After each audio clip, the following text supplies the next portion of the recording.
This is Bosun Farm House. बल्खुबाट केवल 20 मिनट्सको राइडमै पुग्न सकिने यो ब्युटिफुल प्रपर्टी चारैतिर ग्रिनरीले भरिएको छ। यहाँबाट काठमाडौँको राम्रो दृश्य पनि देख्न सकिन्छ।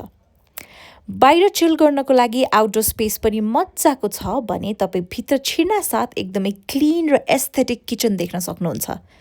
किचनमा तपाईलाई चाहिने सामग्री, स्पाइसेसदेखि लिएर युटेन्सिल सबै कुरा अवेलेबल छ।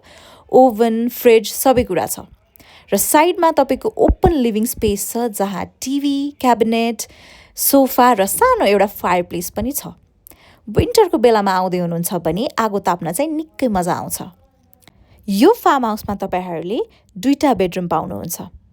ग्राउन्ड फ्लोरमा रहेको बेडरुम चाहिँ चिटिक्क परेको कोजी छ र यहाँबाट बाहिरको दृश्य पनि देख्न सकिन्छ। भने माथिको फ्लोरमा रहेको बेडरुम अलिकति स्पेसियस छ र यहाँ चाहिँ तपाईहरूले म्याट्रेस पनि पाउनुहुन्छ। ग्रुपमा आउँदै हुनुहुन्छ भने र यो स्पेसबाट चिल्ड बियर लिएर भ्यालीको भ्यू इन्जोय गर्न सकिन्छ। बार्बिक्यूको लागि भने आउटडोर स्पेस छ र बार्बिक्यू गरिसकेपछि बसेर खानको लागि यो स्पेसियस डेक पनि रहेको छ।